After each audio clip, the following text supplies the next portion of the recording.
Brothers and sisters, Mrs. and Misters, Dented Cans, loyal fans, this is the Dented Cast. We're delighted you're here. My name is Dobie Maxwell, also joined, flanked by my partner in Florida, Max Bumgardner, and he just returned from a very inspirational walk, and that's our topic today, inspiration. We've talked about it before. We want to take a new direction, brother, because I don't know about you, Max. I look at the news, and I try not to, and everything that comes on is a downer. And I don't want to be around that. And I'm thinking, okay, how do you balance that out? And I don't know. So let's level set. Where do you get your inspiration from? If it's not the media, where are you looking right now for inspiration? Well, I think that's it, because a lot of us have different sources. I mean, we joke about Joel Osteen, and no joke, that is a person that his product is to put out inspirational things. Put anybody in there, Tony Robbins, Wayne Dyer, there's a lot of people, Les Brown, Dennis Waitley, and that is human based. I know you're a God believer, and I'm respecting that. You know, some people are inspired by the Bible and preachers and scripture, things like that. So I think there's a source that we can listen to that doesn't drive us up the wall. I don't know about you, some of those guys, I can't listen to for more than 30 seconds. Other people I can listen to in hours, but that's a false prop up too. You know, so it has to come from within, but what gets that started? I'm at a loss. Well, inspiration, the true meaning, at least how I take it, is you look for inspiration in order to do something, right? To manifest a change somehow, right? You're not just looking for inspiration just to feel better. Unless I have that wrong, that's how I look at the word inspiration. So you're inspired by something to do something. So yeah. Okay, is that kind of the same way you're Correct. interpreting? Okay. Yes. Tony Robbins, Wayne Dyer, any of those people, they're not going to work unless you attach the action. Tony Robbins is really, really big on action. I mean, have you been to one of his events or no? No, but I did walk over a hot coals by myself.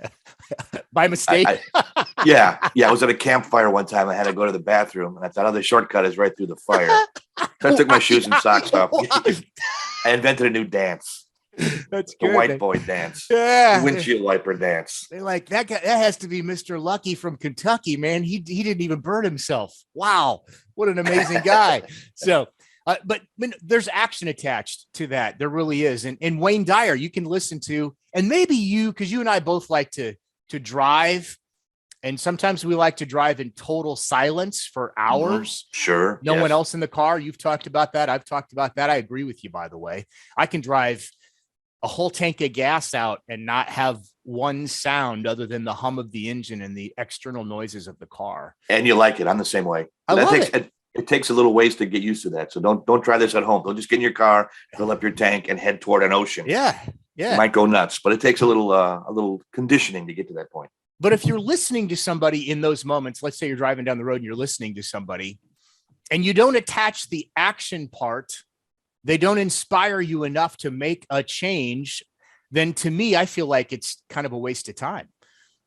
I really do. I feel like it's a waste of time. And I feel like we have to convince ourselves, once we're inspired by the person, whoever we're listening to actually do the homework and stick with it. And I think that's the tough part. I really do feel like that's the tough part.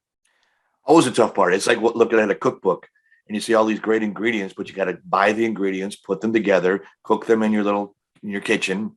And that it does take action and it takes a plan. But I think it's the spark that hopefully gets the positive action going. But where do you go for that? I don't know. As we record this, there's a lot of things in the news about there's going to be a war starting and inflation is horrible, and it's one thing after the next, and it's like I feel like this little dung beetle pushing my little ball of dung across the desert, and I'm doing well and exercising and eating well, and all the stuff around me in the world is like, well, what good is it going to do? The typhoon is going to wipe us all out. I don't want to think that way, but I think millions of people are in the same boat. That's why I wanted to talk about this today. Yeah, well, I think you're right. I also think you have to be careful.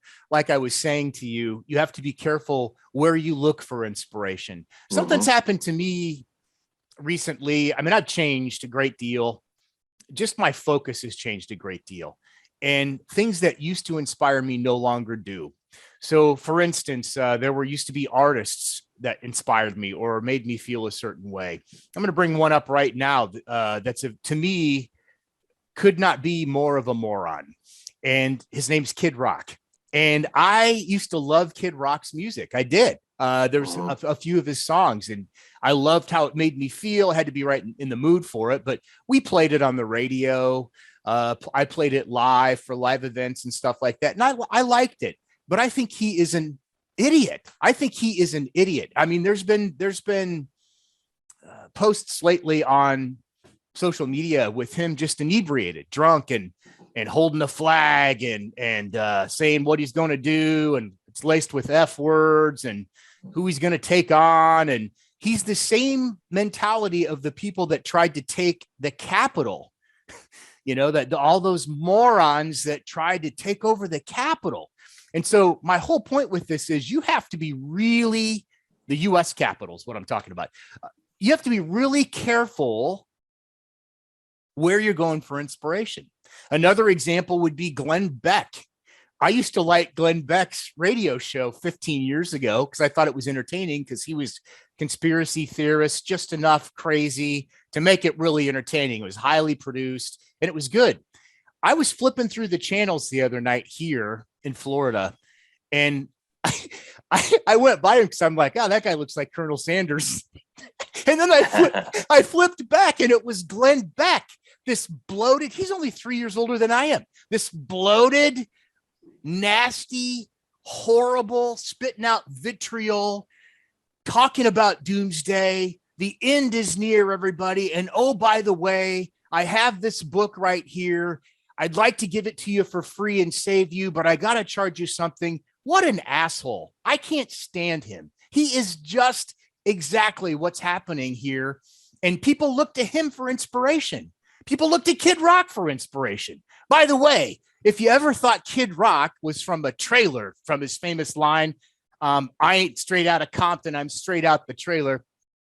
He was a rich kid in Detroit. His parents were very, very well off. He plays that. He looked for the market of the, kind of the trailer trash, if you will. And he's their hero. He's a marketer is what he is, and an alcoholic, and likes to do cocaine and talk negatively about the country. Again, my point is you have to really figure out where you need to go for inspiration. There's just two examples. I could give you a lot more, but Fox News, oh my gosh, come on, man. And I got people that I know people that watch that. Hell, some of my family members get the little bling, breaking news. Have you noticed, Dobie, that everything is breaking news? Everything. And no one's shutting it off. Yeah. Our show is Breaking Wind. I'm breaking news. Right. And it's, to me, it's just, it's changed for me. So my sources of inspiration, you talked about kind of some of the stuff. I am a believer, and I have friends that, one of them in particular, that believes Jesus is a fable. You've told me before you don't believe in him at all. You can go back and watch our episode where we discuss Jesus. We have an episode where we discuss God too. And I thought, and we don't yell at each other. No, we respect each other, and it's okay. You're not a believer. That's okay with me. I mean, who am I to tell you what to believe? We still live in America, by the way. And, this particular friend of mine says that, he's a fable. Jesus is a fable, but he does agree that the story, or at least the fable, as he puts it, is about love and forgiveness, loving your neighbor and forgiving everybody. So we agree on that much, because that is what the central message is, at least unless I just don't get it at all. That's what the central message of Christ is. Okay. Died for our sins, forgive people, love your neighbor, forgive. I mean, that's what it is. But yet you still have Christians who call themselves Christians, okay, that can't forgive people, even in their own family. They can't forgive them. So, I mean, they're going to let's say Christ, or the message of Christianity, for inspiration, or a guidepost, goalpost, guardrails, and they're getting the whole thing messed up because they don't have the very fundamental point of the message, which is forgiveness and love your neighbor. So I think this is a minefield right now I really do. It's like, where do you go, man? Where do you go for inspiration? That's what I asked you in the very beginning. For me, it is still the Bible. It is still a couple of books that I have. I'm also reading from the Stoics, Stoics from, I like Marcus Aurelius. He wrote that one of the most powerful men in the world. Well, he was the most powerful man. The last good emperor was keeping a diary that wasn't meant for anybody else but himself. And, meditations is what he called it. And it's fascinating. It's fascinating to me. So I'm looking for wisdom. And then if I look at another human being, whether it's Joel Osteen or Glenn Beck, God forbid, or these people, I look at the whole body of what's the outcome? What have they done for others? I think we're slowly turning toward truth. I really do. I think that deep inside some of us, there's this filter that's going, you know what? There's a lot of crap out there, and it's up to me to filter the crap and look for sources of inspiration that matter rather than some idiot's opinion. Would you agree that your inspiration is a mirror of what your own values are, what your own hopes and dreams are, and someone else spews it out, whoever it is? It's like, yeah, I agree with that. I aspire to that. And that's the direction that I'm going to go. And it's up to us to choose those, like you said, choose those sources. But it's just, I don't know where to go at this point. I honestly don't. Well, I feel like you have been a source of inspiration. You've told me that I have been on a small level. No, a big level. Well, but I mean, when you go out of your way to make people feel good, that's an inspiration, right? I do it every day. I know you do, but that kind of stuff matters more than what Glenn Beck thinks about the end of the world coming, and what Kid Rock thinks about Oprah Winfrey and how nasty he, who gives a shit? Why do we care about these people? What do we care about them for? And why do we keep buying their products? Where we focus our attention specifically for inspiration is so critically important right now, because boy, oh boy, there is just a ton of trash. Like you said earlier, just a ton of trash, television, radio, here on the internet. Bad news, man. Bad news. And if you already come from a dented can mentality, it's especially tough right now, I feel like. Well, it's like trying to swim in the ocean or in a swimming pool with your full clothes on and a heavy coat. It's going to sink Right. you, and it's going to get wet, and it's going to make that much harder. And a lot of people, I know we talked about this, you've never been a big sports fan, and I admire you for that. And I have really, how can I say, pulled back from sports, because that was, your team wins. That's going to, well, is any team winning a championship going to make your life better? But millions of people think that way. And I think you get to cut all these things out of your life is great, but what do you put into your life to plant new seeds on that ground that's been scorched by bullshit? Right. Exactly. And I think sports are fantastic for kids, for exercise and for the sense of team and the sense of, all of those things are fantastic. One of our kids was in sports, and we did all of the games and all of the equipment and all of the, even coaching for a while and things like that. And I'm all for that. But professional sports, after a while, we've got people that are bitching about right now how much nurses make. Okay. How much teachers make. Okay. But no one thinks anything about a guy getting a contract for $100 million a year to throw a football. No, that's okay. And then, the sports fans, I always talk to them and they're like, well, that's what the market will bear. And I just laugh, because that is absolutely ridiculous. It's absolutely ridiculous. And those, $250 or $1,000 tickets to go see a game in between television breaks, and then the jerseys, and then all of the stupid shit you got to buy. There's no return. There is no return on that, Then again, we've got these people who are working and who, because of an illness, lost everything, and they were completely wiped out. And a lot of us are just like, oh, not my problem. I'm going to watch the game this weekend, Yeah, and it's an escape. that's the world we live in, man. Can you enjoy a person's work without looking at them as a total person? A lot of artists are flawed and you still like their work. Is that okay? I mean, is that okay? I think so. Yeah. I think so. I do too. I love it when their work lines up with their person, when the whole thing is pretty impressive, like you look at Wayne Dyer. You don't have to look that far back in his life to see divorce and failed relationships and failed businesses and things like that. But in the end, look how many people he helped. You and I are both fans of his. I love him. I think he's great. Well, I do too. But there again, I mean, I guess the common denominator is we're all flawed.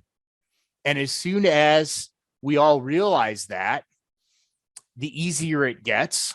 I still feel like you need to be careful where you look for inspiration. You need to really analyze, man, I'm giving some of these people on television a lot of my time. I'm giving this quarterback or this coach a lot of my time. I'm giving this baseball team a lot of my time. And, is there an ROI? That's it. Is there an ROI? Or are you getting better for it? I don't think so. I've got a couple people, like I said, that man, they cut out everything in their life because they're devout Christians, but they hate certain people. They can't forgive them. Won't even acknowledge them at all. And I'm thinking, okay, you're missing the entire message. You are a fake. You're a fake, and you don't even have a clue that you're a fake. So anyway, and you're believing in something that's fake. So you're a fake. That's your opinion, but yeah, I'm kidding. Yeah. But I think the thing you just nailed it right there in that to admit that you have flaws and you're a dented can takes a lot. And I don't know about you. I don't know if Larry, your father, did. Russ, my father, never admitted there was anything wrong. Always everybody else. The world is screwed. He's perfect. He's just trying to get him to see the light. Yeah. And never once, hey, boy, I blew that up, screwed that one up. Never once. It was interesting. One time my dad and I were talking about that. We were in a rented trailer in rural Iowa along the Mississippi River. My dad always made fantastic money. He worked as a laborer his whole life for United Auto Workers at a place that built tractors, J.I. Case, and was respected by his coworkers. A lot of people really liked him. But he spent all of his money. Like he'd walk into a bar right after work and he'd go like this, for the whole bar, like he was, a big shot. Like he was Kid Rock. Yeah, like he was Kid Rock. Exactly. There's a Kid Rock commercial where he did that at a stadium. Do you ever see that? Oh yeah. No, I haven't, but it doesn't. When you described that, it just reminded me of the Kid Rock commercial. Well, anyway, we were having a talk one time and we were on the front porch of this trailer and there were some cows in the front yard was also a pasture. Okay. So it served as both. So we had this cow and this bull went to mount this other cow. And my dad said, he goes, I just love this. He goes, don't you love this? He goes, we just get to watch cows have sex. And he goes, I can drink a beer and smoke a cigarette. He goes, this is great, isn't it? And in that moment, I actually loved him. I was like, because I knew he was just being funny. He was just because he was funny. Right. And and that in that moment also, I said, do you have a lot of regrets? And he goes, I've screwed up so many times that if I thought about it too much, I'd want to blow my head off. Wow. Yeah. So he was in touch. And I got to tell you, the more aware any of us become, the more we realize how bad we have screwed up. And that's where, in my mind, I have to, because even recently, since we've been down here in Florida, I have had some really tough times where I go, boy, I have been a horrible human being. Deplorable. I was going to bring that up on our next episode. That's the horrible. I have been, though. All jokes aside, I have been absolutely a horrible human being. And my goal with that is to say, please forgive me. I'm talking to God, and I talk right out loud. Sometimes I'm walking right down the sidewalk right next to the ocean, and people probably think I'm on the phone. I don't care what they think, but I'm talking right out loud, and I'm thinking, I've just been a horrible, horrible guy, and I feel so bad about it. I really do. And sometimes I wasn't aware of it. Can you make it better? Can you make part of it better? I am doing that systematically with people. There's been people even recently that I've reached out to without being too much of a shocker. But I mean, I've seen, like, I saw one guy that I used to work with in a Harbor Freight, and I walked up to him, and he kind of nodded like he knew who I was. And I just stopped and I said, hey, I want to tell you something. This guy's 7 foot tall, by the way, used to play basketball. He could kill me. Luckily, he never did. But I said, I was an asshole a few times when I was your boss. And I just want to apologize because you're a really nice guy and you're really smart. And I'm very sorry. And I shook his hand, and he said, hey man, he goes, that was your job. And I was like, no, it wasn't my job to be a bad person. So one by one, when I have those opportunities, yeah, I'm trying. I really am trying. I'm not kidding. And because you're succeeding. That took major testicular fortitude. Well, oh yeah, it did. So, and with my wife, even like with my own family, my wife's family, who are all good people, I just haven't been a good person at times. And so since this whole thing is inspiration, I really think it's important to, I really do think it's important to look at people who are respected by others and let them be your inspiration. It doesn't have to be somebody on television or somebody with a song called Ba with the Ba. It could be, you said, your grandpa, my great grandpa, that those people really do matter, and how they live their life really does matter. But even that moment that your dad admitted he screwed up, I wish I would have had that with my dad. Okay. If you have this big giant turd, there's one little piece of corn in there that you could take out that's positive, and that's what you did. So good for you. So in his own way, Larry was a force of inspiration to you, a source. Yeah, he was. That when I let the pain talk, it's fun. It's fun to be, we call ourselves a dented can, and in some way we get something out of the sympathy we get from others. We get something out of that, clearly. Otherwise, we wouldn't share this with anybody. Okay. My goal is to move out of that completely. And maybe somebody watching this someday goes, hey, yes, it did happen, but it's up to you to own your own stuff at a certain point. It's up to you to really focus on what were the good parts of the experience, and how can I magnify that? Because whatever you focus on grows.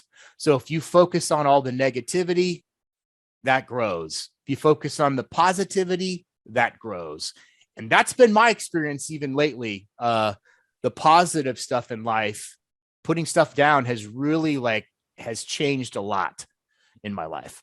And I think it's got to be a conscious choice too, and over choice, a daily thing, a routine. We talked about that in other episodes. So please check us out if you like what we're doing. If you're new to our show, we really appreciate that. We've got 96 other episodes.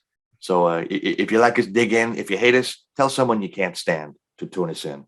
Maybe they'll get something out of it. So I appreciate you, man. Always good effort. Always good content. Yes. And by the way, what's on your hat there?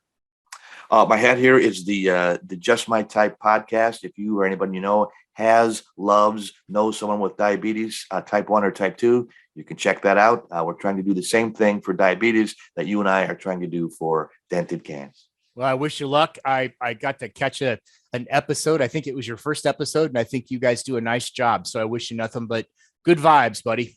Thanks, buddy. Back at you too. That's for the show. This is for you, and we'll talk to you soon. That's for the windshield wipers when it's raining outside. Cheer us up for sunshine. Thanks, buddy. Love you, man. Love you too, bud. Bye-bye.